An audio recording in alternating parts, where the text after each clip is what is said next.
दोस्तों, स्वागत है आप सभी का एक और क्लास में। देखिए आज के क्लास में प्रीवियस ईयर क्वेश्चन और रिपीटेड क्वेश्चन को हम लोग देखेंगे।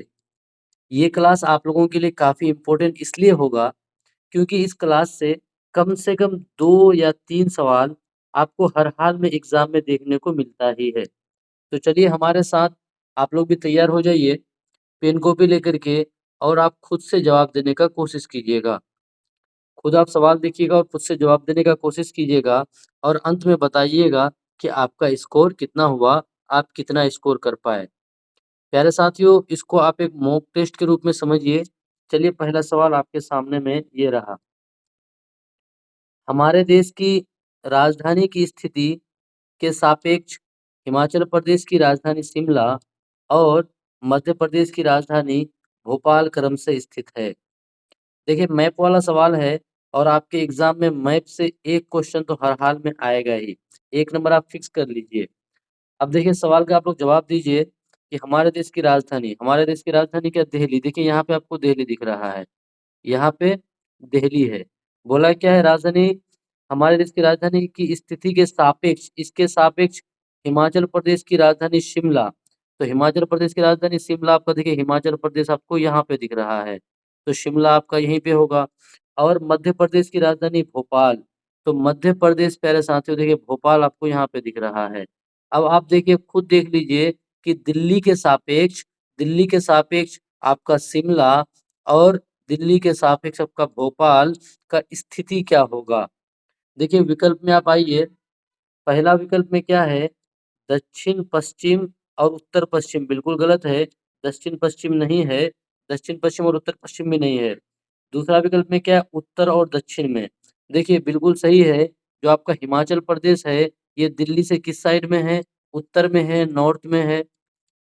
और आपका जो भोपाल है, जो आपका भोपाल मध्य प्रदेश की राजधानी, ये किधर है, साउथ में है, यानी दक्षिण में है। तो इसलिए सवाल का जवाब क्या हो जाएगा, उत्तर और दक्षिण में, यानी ऑप्शन 2 जो है ये बिल्कुल आपका सही हो जाएगा।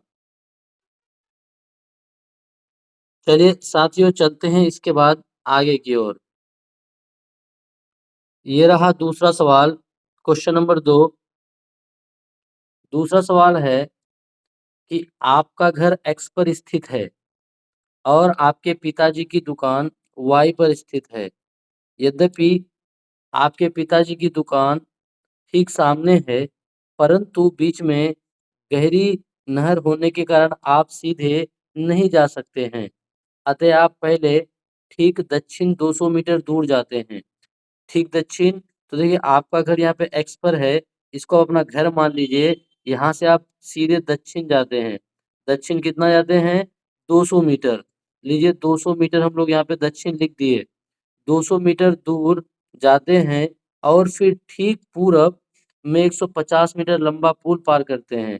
तो पूरब इधर हो जाएगा, पूरब 150 मीटर। कितना प्यारा साथियों, 150 मीटर लंबा पुल पार करते हैं। इसके पश्चात आप ठीक उत्तर में 200 मीटर दूरी चलकर अपने पिताजी की दुकान वाई पर पहुंचते हैं। इसके बाद फिर आप क्या उत्तर तरफ जाते हैं। उत्तर तरफ कितना, 200 मीटर। 200 मीटर उत्तर चल कर के आप अपने पिताजी का दुकान वाई पर जाते हैं। तो बोला क्या है कि वाई के सापेक्ष आपके घर की निम्नतम दूरी और उसकी दिशा क्रम से है। ये जो आपका वाई है, इस y के सापेक्ष आपके घर की दिशा और उसकी दूरी। तो प्यारे साथियों देखिए यहाँ से यहाँ तक की दूरी कितना है, 150। तो यहाँ से यहाँ तक की दूरी कितना हो जाएगा, 150। तो देखिए 150 मीटर कहाँ पे है, आपका यहाँ पे 350 है, इसको आप काट दीजिए। यहाँ पे 550 है, इसको आप काट दीजिए। तो देखिए क्योंकि बोला क्या है, y के सापेक्ष आपके घर की निम्नतम दूरी बोला है, निम्नतम दूरी। अगर आप ऐसे अगर पूरा दूरी देखिएगा तो 200 मीटर, 150 कितना, 2 और 1 से 350, 3 और 2 550। तो ये अधिकतम दूरी हो गया, लेकिन निम्नतम दूरी बोला है, तो इसको काटिए। बचा कौन आपका, 150 और यहाँ पे भी 150। अब देखिए y के सापेक्ष बोला है, तो y के सापेक्ष जो आपका घर का दूरी दिशा क्या हो जाएगा, ये ठीक पश्चिम हो जाएगा। क्या हो जाएगा, ठीक पश्चिम। इसलिए सवाल का जवाब क्या हो जाएगा, ऑप्शन 4 हो जाएगा। साथियों दिशा वाला जो है सवाल, ये डायरेक्शन वाला सवाल आपके एग्जाम में बार-बार देखने को मिलता है और ये काफ़ी ईज़ी भी होता है। जिस तरह आपको बोला जाता है उसी तरह से आप सिर्फ़ एक नक्शा तैयार कर लीजिए और आसानी से आपका आंसर आ जाता है। चलिए चलते हैं इससे आगे। ये लीजिए अगला सवाल।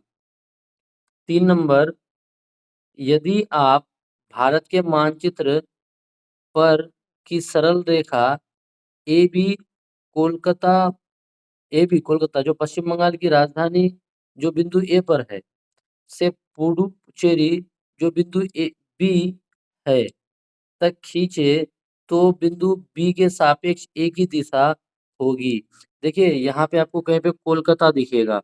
कोलकाता जो है ये आपका कोलकाता देखिए वेस्ट बंगाल का कोलकाता, यहाँ पे आपको कोलकाता दिख रहा है। यहाँ से कोलकाता, कोलकाता से आपको कहाँ पे पुडुचेरी, तो साथियों यहाँ पे जो आपको तमिलनाडु में जो है, यहाँ पे आपका पुडुचेरी है। क्या है? पुडुचेरी। यहाँ पे आपका पुडुचेरी है। बोला क्या है इन दोनों के सापेक्ष एक पहले सरल रेखा खींचा हुआ है। देखिए हमको खींचने में थोड़ा टेढ़ा-बेका हो गया। आप क्या कीजिएगा एक सरल रेखा ड्रॉ कर दीजिएगा। रुकिए हम एक आपको पहले सरल रेखा यहाँ से यहाँ तक ड्रॉ कर देते हैं। ये लीजिए कुछ हद तक सही हुआ। एक सरल रेखा खींच दिए, अब आगे क्या बोला है, सरल रेखा खींचने के बाद क्या बोला है कि ये जो आपका कोलकाता है ये बिंदु ए पर है और आपका पुडुचेरी जो है ये आपका बिंदु बी पर है। तो बोला क्या है त खींचे, तो बिंदु बी के सापेक्ष यानी बी के सापेक्ष ए की दिशा, इसके सापेक्ष इसकी दिशा क्या हो जाएगा? तो आप यहाँ पे इस तरह से एक लाइन ड्रॉ कीजिएगा, यहाँ पे इस तरह से एक लाइन, तो ये आपका क्या हो जाएगा प्यारे साथियों? ये उत्तर हो जाएगा और ये आपका क्या हो जाएगा दक्षिण हो जाएगा, ये पूरब हो जाएगा, ये पश्चिम हो जाएगा। तो बी के सापेक्ष ए जो है, ए की दिशा क्या हो जाएगा? उत्तर-पूरब हो जाएगा। क्या हो जाएगा? पहले उत्तर फिर पूरब, यानी उत्तर-पूरब हो जाएगा और देखिए उत्तर-पूरब किधर ऑप्शन है? यहाँ पे ठीक दक्षिण बिल्कुल गलत, दक्षिण-पश्चिम गलत, ठीक पश्चिम नहीं, तो क्या हो जाएगा? उत्तर-पूर्व हो जाएगा। देखिए मैथ से आपको एग्ज़ाम में हर हाल में एक सवाल आएगा ही, इसीलिए आपको हम शुरू में ही बोल दिए कि आज का क्लास आपके लिए काफ़ी इम्पोर्टेंट है, क्योंकि मैथ से आपके एग्ज़ाम में 2 से 3 सवाल ज़रूर देखने को मिलता है। 4 नंबर, शिमला, जो हिमाचल प्रदेश में रहने वाला कोई व्यक्ति पहले भोपाल यानी मध्य प्रदेश का भ्रमण करना चाहता है और इसके पश्चात गांधीनगर यानी गुजरात जाना चाहता है। इसकी यात्रा की दिशाएँ होगी पहले। देखिए एक आदमी है, वो कहाँ है? हिमाचल प्रदेश शिमला। शिमला कहाँ दिख रहा है आपको? देखिए यहाँ राजस्थान है, हिमाचल प्रदेश। देखिए साथियों यहाँ पे आपका हिमाचल प्रदेश ये वाला जो राज्य है हिमाचल प्रदेश है। ठीक, यहाँ का कोई रहने वाला व्यक्ति है, वो पहले भोपाल यानी मध्य प्रदेश जाता है, तो मध्य प्रदेश आपका यहाँ पे है, तो वो पहले यहाँ पे आया, लीजिए यहाँ पे पहले वो आया, इस तरह का डायरेक्शन बन गया। भ्रमण करना चाहता है, इसके पश्चात गांधीनगर यानी गुजरात जाना चाहता है, इसके बाद वो यहाँ पे आना चाहता है, यहाँ पे आपका गुजरात है, इसके पश्चात वो यहाँ पे आना चाहता है, ठीक है? पहले वो आपका कहाँ आएगा? भोपाल, फिर वो गुजरात में जाना चाहता है, तो इसकी यात्रा की दिशाएँ होगी। अब इसकी दिशाएँ क्या होगी आपको बताना है।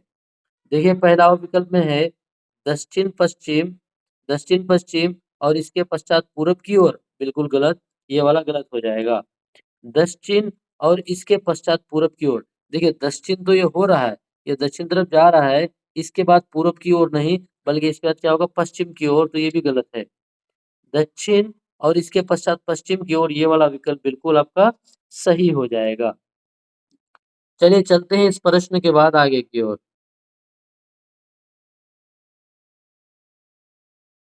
चलिए साथियों 5 नंबर सवाल, 3 राज्यों का ऐसा समूह जिनके किसी किनारे पर अरब सागर है कौन-सा है? यानी आपको यहाँ पे जो विकल्प में दिया हुआ है 1, 2, 3 और 4, यहाँ पे 3-3 राज्यों का समूह दिया हुआ है और बोला क्या है कि वो अरब सागर पर, जो अरब सागर है, उस अरब सागर पर उसका किनारा है। आपको बताना है कौन-सा समूह सही है। पहला में देखिए महाराष्ट्र, तो आप देखिए तो क्या महाराष्ट्र इधर आपका हो गया अरब सागर, ये वाला जो आपका एरिया है, ये आपका अरब सागर है प्यारे साथियों। तो देखिए महाराष्ट्र, महाराष्ट्र देखिए महाराष्ट्र कहाँ है? देखिए ये वाला महाराष्ट्र है, तो ये तो आपका अरब सागर में है। दूसरा क्या है केरल, केरल देखिए यहाँ पे केरल दिख रहा है, तो ये भी आपका अरब सागर में है। पश्चिम बंगाल जो है, पश्चिम बंगाल आपको यहाँ पे दिखेगा, वेस्ट बंगाल यहाँ पे, तो ये आपको अरब सागर में नहीं बल्कि ये आपको बे ऑफ बंगाल में दिख रहा है, तो इसलिए पहला वाला जो विकल्प है इसको आप काट दीजिए। दूसरा देखिए केरल, बिल्कुल देखिए केरल तो आपको यहाँ पे है। उसके बाद कर्नाटक, कर्नाटक देखिए ये वाला जो राज्य है कर्नाटक ये भी है, और तीसरा जो महाराष्ट्र, देखिए महाराष्ट्र भी है। यानी केरल, कर्नाटक और महाराष्ट्र, देखिए ये जो तीनों राज्य है, ये तीनों राज्य आपका किसमें है? अरब सागर में है, इसलिए ऑप्शन 2 जो है बिल्कुल सही है साथियों। तीसरा अगर आप देखिएगा ओडिशा, ओडिशा, ओडिशा देखिए आपका यहाँ पे ही आपका बे ऑफ बंगाल में, तो इसको आप काट दीजिए। चौथा देखिए केरल, कर्नाटक सही है, लेकिन आंध्र प्रदेश जो आप देखिएगा, ये आंध्र प्रदेश यहाँ पे है, ये आपका देखिए आंध्र प्रदेश बे ऑफ बंगाल में है, तो इसको भी आप काट दीजिए। तो इस सवाल का जवाब क्या हो जाएगा? ऑप्शन सेकंड हो जाएगा। देखिए इस तरह के सवाल आपके लिए आसान तब बनेंगे जब आप इसको मैप को, जो भारत का मैप है, इसको आप आसानी से समझ लेंगे। और भारत का मैप को अगर आप आसानी से समझ लेंगे प्यारे साथियों, तो हर हाल में आपको 2 से 3 नंबर आसानी से आपका आ जाएगा। चलिए 6 नंबर, कोई छात्र ए पर है और बी पर पहुंचना चाहता है। इसके लिए वो पहले ओ पर जाता है जो ए के ठीक उत्तर में 90 मीटर दूरी पर है। देखिए कोई छात्र ए पर है, उसको जाना कहाँ है? बी पर जाना है। तो इसके लिए पहले वो कहाँ पे जाता है? ओ पर जाता है। ओ पर गया, जो कितना मीटर की, रुकिए, हाँ, 1 सेकंड, उत्तर है ना, उत्तर में है ना, वो मिस हो गया, रुकिएगा ज़रा-सा। यहाँ पे ज़रा-सा रुकिएगा, वो उत्तर बोला था, तो हम लोग यहाँ पे ए को ले लेते हैं। लीजिए ये उत्तर गया, तो उत्तर इधर हो जाएगा, इधर उत्तर ओ पर जाता है। इसको हम लोग मान लिए 90 मीटर, ठीक? और फिर वो ओ से बी पर ठीक पश्चिम दिशा में 120 मीटर दूरी तक तय करता है।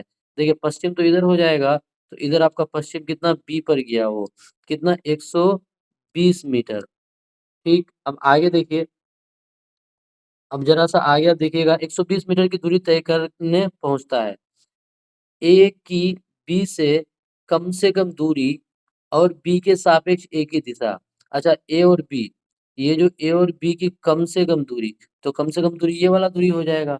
ये वाला दूरी आपका क्या हो जाएगा? कम से कम दूरी और दिशा हो जाएगा। और आपको यानी क्या बोला? बी के सापेक्ष ए की दिशा।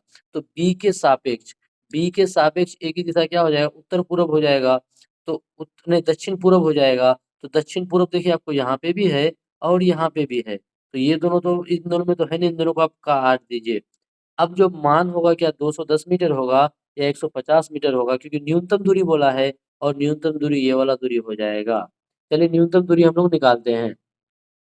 तो देखिए यहाँ से क्या बोला है ना, कि ए से बी की कम से कम दूरी यानी ये वाली दूरी, तो आपको यहाँ पे समकोण त्रिभुज नहीं दिख रहा है, यहाँ से यहाँ तक, यहाँ से यहाँ तक, तो यहाँ पे आप पाइथागोरस प्रमेय लगा करके ये आपका कर्ण हो जाएगा। क्या हो जाएगा प्यारे साथियों? ये आपका कर्ण हो जाएगा। तो करने के लिए क्या करना पड़ता है? इन दोनों का वर्ग का योग करना पड़ता है। तो एक का वर्ग कितना? 120, 120 का आप वर्ग कर दीजिए, प्लस 90 का आप वर्ग कर दीजिए। तो देखिए 120 का वर्ग कितना हो जाएगा? अब 0 हटा दीजिए, कितना? 12 है, तो 12 गुना 12 144, तो 0 है तो आप 2 जीरो कर दीजिए।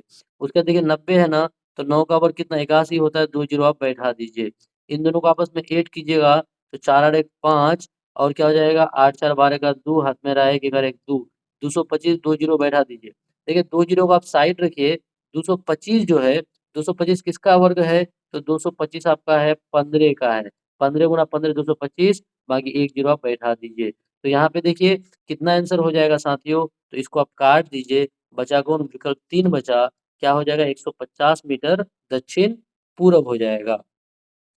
चलिए आगे चलते हैं।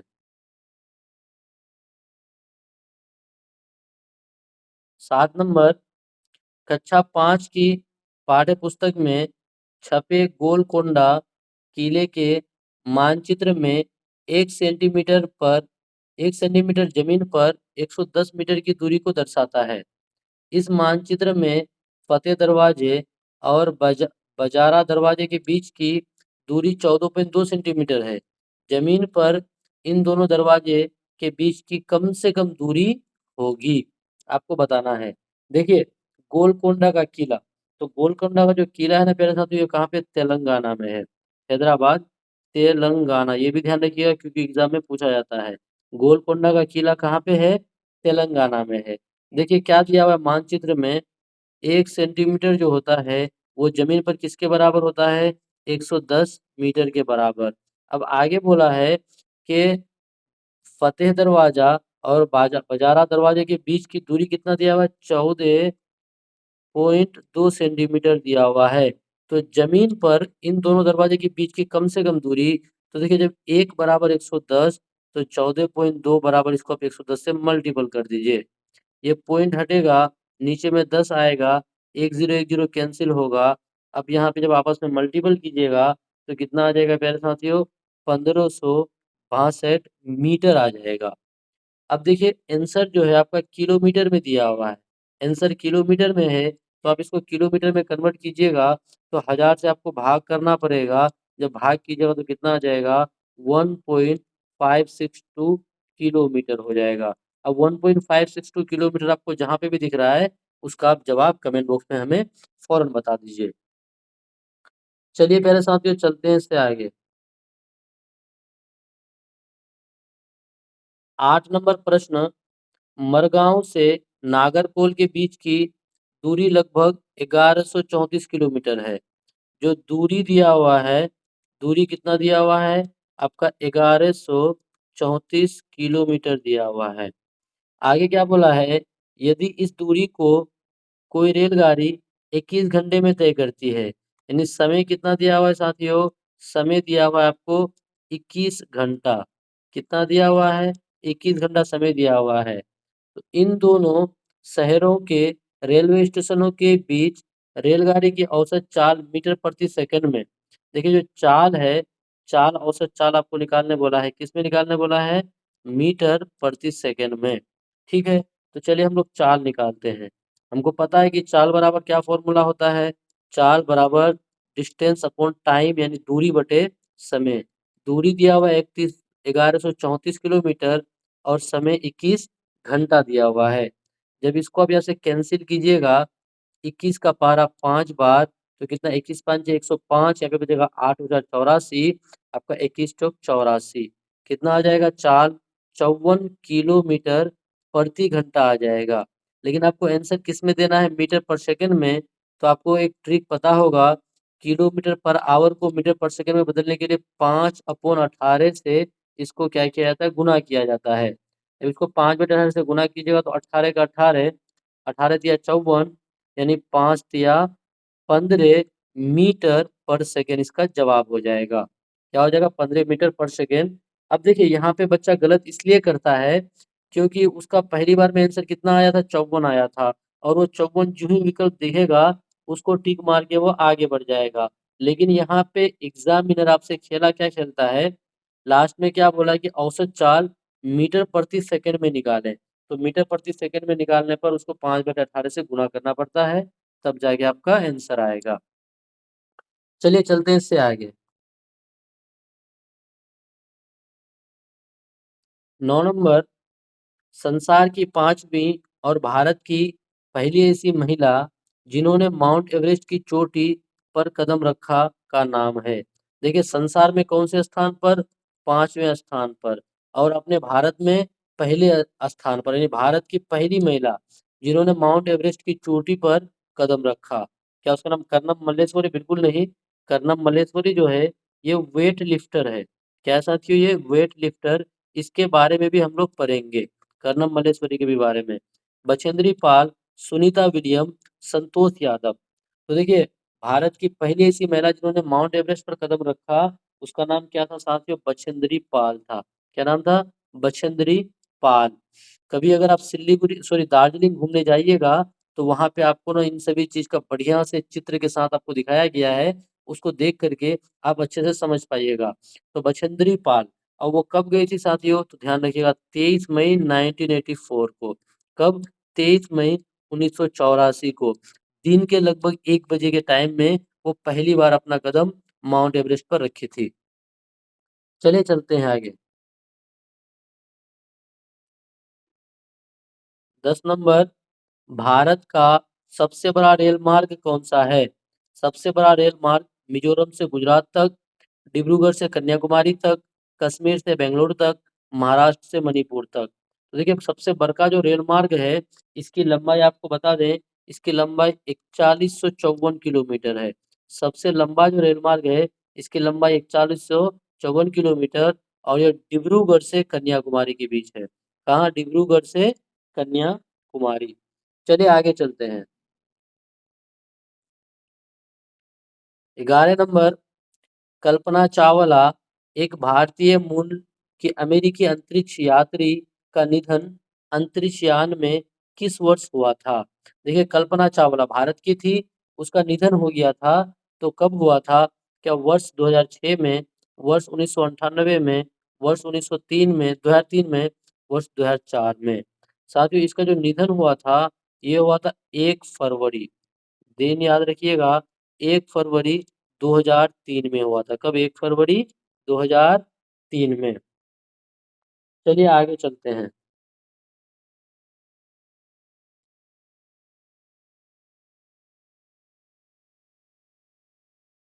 चलिए क्वेश्चन नंबर 12, थीम, यात्रा, थीम क्या है? यात्रा है, में बचेंद्री पाल के पर्वतारोहण के अनुभवों के वर्णन को सम्मिलित किया गया है। इन्हें सम्मिलित करने के क्या कारण हो सकते हैं? जो थीम है क्या है? यात्रा। उसमें जो बचेंद्री पाल है, जो 23 मई 1984 को, कब? 23 मई 1984 को पहली बार किसने माउंट एवरेस्ट पे अपना कदम रखी थी? जो भारत की पहली महिला और विश्व की 5वीं महिला बनी थी। तो उसको जो क्या है, इसमें यात्रा बचेंद्री पाल पर्वत अनुभव के वर्णन को, जो उसका जो अनुभव है, उसको सम्मिलित किया गया है। इसको सम्मिलित करने का क्या कारण हो सकता है? देखिए आपको नीचे में विकल्प दिया हुआ है। पहला ऑप्शन में, ये अध्याय लिंग रूढ़िवादिता के प्रति चुनौती है। बिल्कुल सही बात है। ये जो अध्याय है आपका, लिंग रूढ़िवादिता के प्रति चुनौती है। क्योंकि देखिए लिंग रूढ़िवादिता क्या है कि समाज में ऐसी एक सोच है, जिसमें क्या सोचा जाता है कि सिर्फ पुरुष ही उस काम को कर सकता है। ये काम सिर्फ बाहर वाला काम सिर्फ पुरुषों के लिए है। तो इसलिए ये जो आपका ये अध्याय जो है, ये लिंग रूढ़िवादिता को के प्रति चुनौती है। इसलिए बिल्कुल पहला विकल्प सही है। दूसरा देखिए, ये अध्याय पर्वतों की ऊंची चोटियों को मापने या पहुंचने में आई चुनौतियों का वर्णन करता है। देखिए इस अध्याय में जो अनुभवों को शेयर किया गया है, तो उस जो पर्वत की चोटी पर पहुंचने में कौन कौन सी चुनौतियां आया, कौन कौन सी मुसीबतें आई, क्या क्या सामना करना पड़ा, उस चीजों का वर्णन करता है। बिल्कुल ये भी सही है। तीसरा देखिए, ये अध्याय सामूहिक यानी टीम कार्य के महत्व की व्याख्या करता है। टीम कार्य, बिल्कुल देखिए, ये जो जब ऊपर जाया जाता है, तो वहाँ पे टीम के साथ जाया जाता है, वहाँ पे टीम के साथ। तो इसलिए ये अध्याय टीम वर्क यानी सामूहिक कार्य के महत्व की भी व्याख्या करता है। और चौथा जो है, ये अध्याय एक अनुकरणीय आदर्श को प्रस्तुत करता है। बिल्कुल ऑप्शन डी भी सही है, एक आदर्श को प्रस्तुत करता है। इसलिए सवाल का जवाब क्या हो जाएगा प्यारे साथियों? A B C D. और ए बी सी डी देखिए आपको कहाँ पे? चौथा विकल्प में दिख रहा है। कहाँ पे? चौथा विकल्प में। चलिए आगे चलते हैं। 13 नंबर, ट्रेन टिकट पर पीएनआर दर्शाता है। देखिए आप ट्रेन टिकट पर ना पीएनआर नंबर देखिएगा, पीएनआर नंबर लिखा रहता है। ठीक है, उससे आप अपना ट्रेन जो सीट है, वो सीट उसका आप स्टेटस पता कर सकते हैं कि आपका सीट कंफर्म हुआ या नहीं हुआ। तो बोला क्या कि ट्रेन टिकट पर जो पीएनआर है, वो क्या दर्शाता है? क्या यात्री संख्या रिकॉर्ड को, या व्यक्तिगत नाम रिकॉर्ड को, या यात्री का नाम रिकॉर्ड को, या व्यक्तिगत नंबर रिकॉर्ड को? बताइए किसको दर्शाता है? तो साथियों पीएनआर जो है, ये देखिए पैसेंजर नेम रिकॉर्ड, तो ये किसको? यात्री का नाम रिकॉर्ड को वो दर्शाता है। चलिए चलते हैं 13 के बाद आगे। 14 नंबर, मलयालम में माँ की बड़ी बहन को कहा जाता है। फटाफट आप बताइए, माँ की बड़ी बहन को क्या कहते हैं? वलियम्मा, दीदू, थम्मा, या फिर अम्मू ममा? क्या है? अम्मू ममा। देखिए अम्मू ममा जो है, ये किसको कहा जाता है? नानी को। किसको? नानी को कहा जाता है। मलयालम में नानी को क्या कहा जाता है? अम्मू ममा। और माँ की बड़ी बहन को वलियम्मा कहा जाता है। क्या कहते हैं सर इसको? वलियम्मा। आप वो मूवी जरूर देखे होंगे, केजीएफ चैप्टर 2। केजीएफ चैप्टर 2, उसमें जब वो रोकी भाई जो हेलीकॉप्टर को जब ऑन करता है, तब वहाँ पे आप वो वाला आप सुनिएगा, वो बोलता है वलियम्मा बोलता है। तो वलियम्मा किसको बोलते हैं? माँ की बड़ी बहन को बोलते हैं। चलिए आगे चलते हैं। 15 नंबर, निम्न में से कौन सा जीवाश्म ईंधन नहीं है? जीवाश्म ईंधन नहीं है, बहुत आसान सवाल है। लकड़ी, कोयला, प्राकृतिक गैस या पेट्रोलियम। देखिए इसका जवाब आप लोग कमेंट बॉक्स में बताइए। काफी आसान सवाल है। इनमें से कौन आपका जीवाश्म ईंधन नहीं है? इसका जवाब आप कमेंट बॉक्स में हमें फटाफट दें। चलिए आगे चलते हैं। 16 नंबर, निम्न में से कौन सा ऊर्जा का परंपरागत स्रोत है? ऊर्जा का परंपरागत स्रोत: सौर ऊर्जा, ज्वार भाटा ऊर्जा, भूगर्भीय ऊष्मीय ऊर्जा या जीवाश्म ईंधन। बताइए ऊर्जा का परंपरागत स्रोत कौन है? तो ऊर्जा का परंपरागत स्रोत कौन है साथियों? जीवाश्म ईंधन है। जीवाश्म ईंधन क्या? ऊर्जा का परंपरागत स्रोत। एक होता है परंपरागत, एक होता है गैर परंपरागत। तो जीवाश्म ईंधन जो है ये परंपरागत स्रोत है।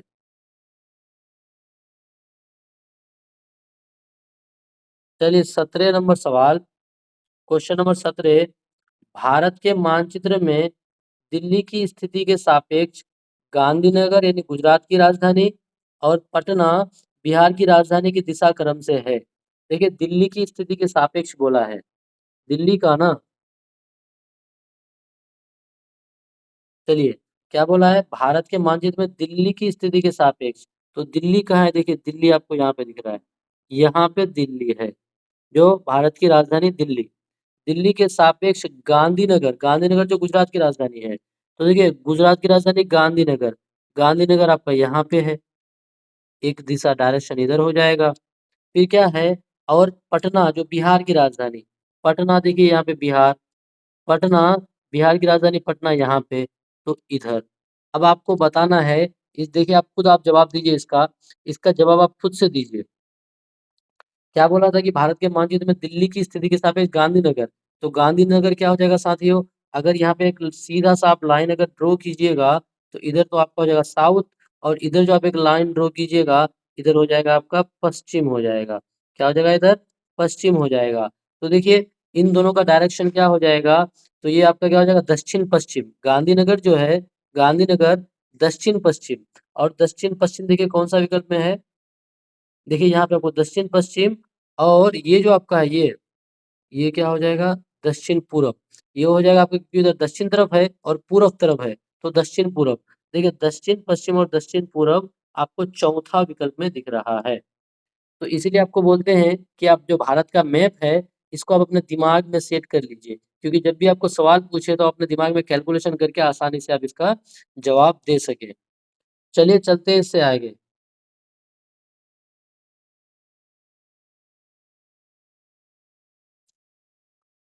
18 नंबर, कोई लड़का नागरकोल से मडगांव जाने के लिए 4 जून 2020 को किसी रेलगाड़ी में सवार हुआ। ये रेलगाड़ी 22:35 यानी 22:30 बजे नागरकोल से चली और 6 जून 2020 को 4:30 बजे मडगांव पहुंची।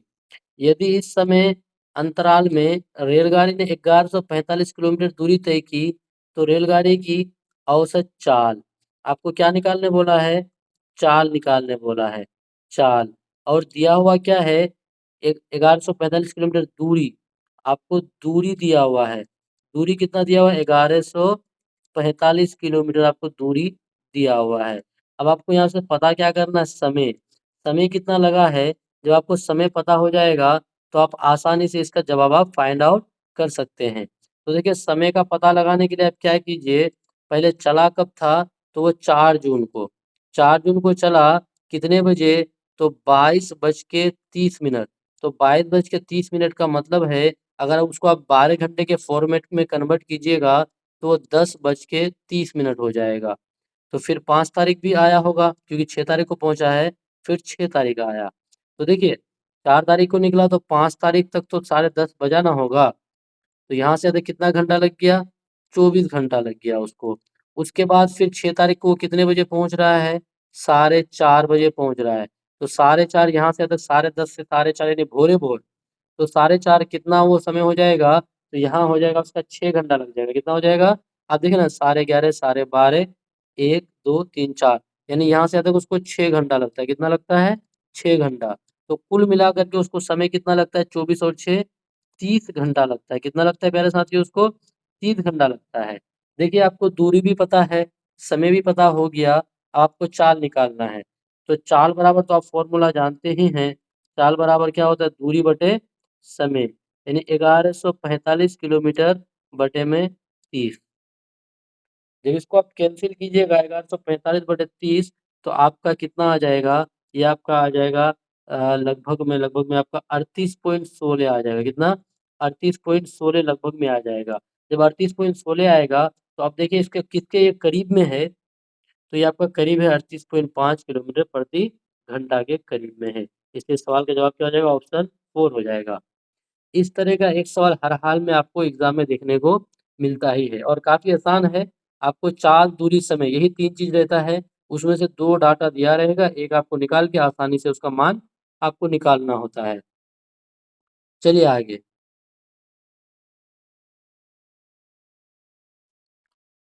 19 नंबर, कोई व्यक्ति 29 नवंबर 2019 को एक एक्सप्रेस ट्रेन में सूरत, गुजरात से नागरकोइल यानी केरल जाने के लिए बैठा।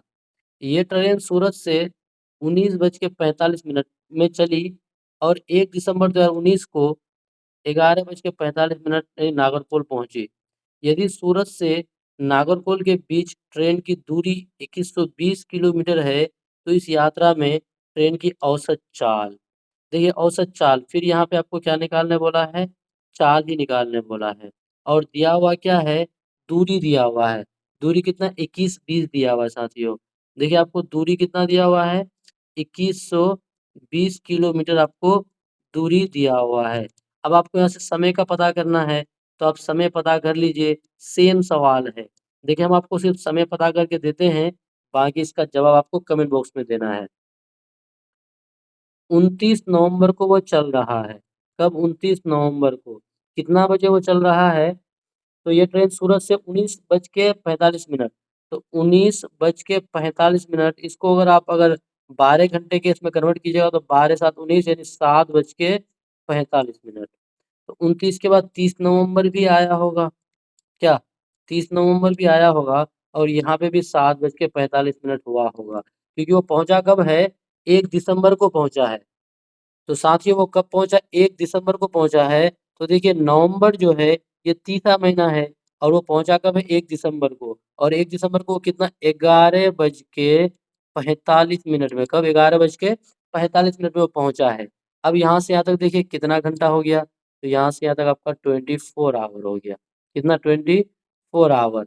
अब यहाँ से यहाँ तक कितना हो गया? ये आपका रात का ये आपका रात का कितना है? 7:45 है रात का और ये दिन का 11:45 है।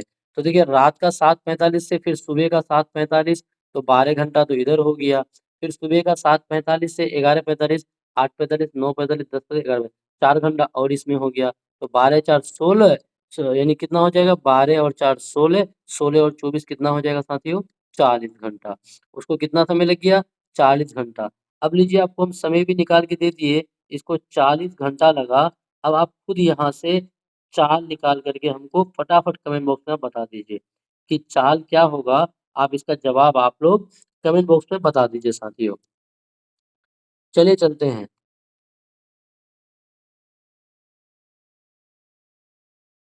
20 नंबर, निम्नलिखित राज्यों के समूह में से किस एक समूह के समुद्र तट अरब सागर पर स्थित है? देखिए अरब सागर पर किसका? इस तरह का सवाल एक बार हो गया है। 1 नंबर, 2 नंबर, तीसरा या चौथा? किसको? अरब सागर ना, देखिए ये अरब सागर है। अब आप देखिए यहाँ पे आपको दिया हुआ है महाराष्ट्र है, गुजरात है, कर्नाटक है और केरल है। आपको 4 राज्य है। अब आप यहाँ पे विकल्प के हिसाब से आप हमें कमेंट बॉक्स में आप फटाफट जवाब दे दीजिए। क्योंकि इस तरह का सवाल एक बार हम लोग करा चुके हैं। चलिए चलते हैं इससे आगे। 21 नंबर, भारत में बिहार के सापेक्ष जम्मू कश्मीर और गोवा की स्थिति क्या है? देखिए बिहार के सापेक्ष, अपना प्यारा बिहार, अपना प्यारा बिहार यानी बिहार के सापेक्ष क्या बोला है? जम्मू कश्मीर। कहाँ गया जी? यहाँ है, यहाँ जम्मू कश्मीर है। और क्या बोला है? गोवा। तो गोवा वाले बीच में आपको कहाँ है? मुंबई। यहाँ रहा गोवा, गोवा वाले बीच में। ठीक, अब आपको क्या बोला है कि इन दोनों की स्थिति। तो अब यहाँ पे बिहार यहाँ है, बिहार के सापेक्ष जम्मू कश्मीर, तो बिहार के सापेक्ष जम्मू कश्मीर, इस तरह अगर आप एक लाइन ड्रॉ कीजिएगा, इस तरह आप लाइन ड्रॉ कीजिएगा, तो ये जम्मू कश्मीर किधर हो जाएगा? उत्तर पश्चिम हो जाएगा। क्या? उत्तर पश्चिम, क्योंकि हमेशा डायरेक्शन में अगर उत्तर तरफ लिखिएगा तो पहले उत्तर लिखा जाता है, और दक्षिण तरफ अगर आप मानिएगा तो पहले दक्षिण लिखा जाता है। ठीक है, इस बात को आप ध्यान रखिएगा। तो देखिए उत्तर पश्चिम, जम्मू कश्मीर क्या हो जाएगा? उत्तर पश्चिम। तो उत्तर पश्चिम तो यहाँ पे रहे नहीं, यहाँ पे भी नहीं है, यहाँ पे भी नहीं है। देखिए यहाँ पे उत्तर पश्चिम आपको दिख रहा है, तो इसका मतलब यही वाला विकल्प आपका सही हो जाएगा। और देखिए गोवा, तो गोवा यहाँ ना है, तो ये पहले हो जाएगा दक्षिण, फिर हो जाएगा पश्चिम, यानी दक्षिण पश्चिम हो जाएगा। तो इस सवाल का जवाब क्या हो जाएगा मेरे साथियों? ऑप्शन 4 हो जाएगा। चलिए चलते हैं इससे आगे प्रश्न की ओर। 22 नंबर, निम्नलिखित में से कौन से राज्य जम्मू कश्मीर के पड़ोसी राज्य हैं? किसके पड़ोसी राज्य? जम्मू कश्मीर के। ये रहा जम्मू कश्मीर, ये जम्मू कश्मीर है, इसके पड़ोसी राज्य आपको बताना है। इसके पड़ोसी राज्य कौन-कौन है? तो देखिए इसके पड़ोसी राज्य में एक तो आपको पंजाब दिख रहा है पहला, उसके बाद आपको हिमाचल प्रदेश भी दिख रहा है दूसरे में। उसके बाद जो आपका ये सब जो है, ये तो आपका इसके पड़ोसी है नहीं, इसके पड़ोसी 2 ही है। जम्मू कश्मीर का पड़ोसी आपका पंजाब और हिमाचल प्रदेश। कौन? पंजाब और हिमाचल प्रदेश। अब देखिए कहाँ पे है? तो पहला में हिमाचल प्रदेश है, उत्तराखंड, उत्तराखंड नहीं है साथियों। दूसरा में हिमाचल प्रदेश, पंजाब बिल्कुल सही है। तो जम्मू कश्मीर का पड़ोसी राज्य कौन हो जाएगा? हिमाचल प्रदेश और पंजाब हो जाएगा। चलिए आगे चलते हैं। 23 नंबर, तमिलनाडु के निकटवर्ती या फिर समीपवर्ती राज्य है। तमिलनाडु के निकटवर्ती या फिर उसको आप क्या बोलिए, समीपवर्ती राज्य कौन सा है? तो आप देखिए तमिलनाडु को पहले ढूंढिए। तमिलनाडु, तेलंगाना, तमिलनाडु, देखिए यहाँ पे आपको तमिलनाडु दिख रहा है सबसे नीचे में, यहाँ पे तमिलनाडु है, यहाँ पे ये आपका है तमिलनाडु है। बोला गया है कि तमिलनाडु के निकटवर्ती, तो तमिलनाडु के निकटवर्ती एक आपके यहाँ पे केरल है, एक केरल हो गया, क्योंकि आप पेड़ का थोड़ा रंग बदल लेते हैं हम साथियों। एक केरल है, दूसरा आपका आंध्र प्रदेश है, उसके बाद एक आपका यहाँ पे क्या है? कर्नाटक भी है, कर्नाटक, कर्नाटक भी है, उसके बाद केरल भी है और आंध्र प्रदेश भी है। ये तीनों आपका क्या है? तमिलनाडु का निकटवर्ती। तो देखिए केरल, कर्नाटक और आंध्र प्रदेश पहला ही विकल्प में आपको दिख रहा है, इसलिए सवाल का जवाब क्या हो जाएगा? ऑप्शन 1 हो जाएगा। चलिए आगे।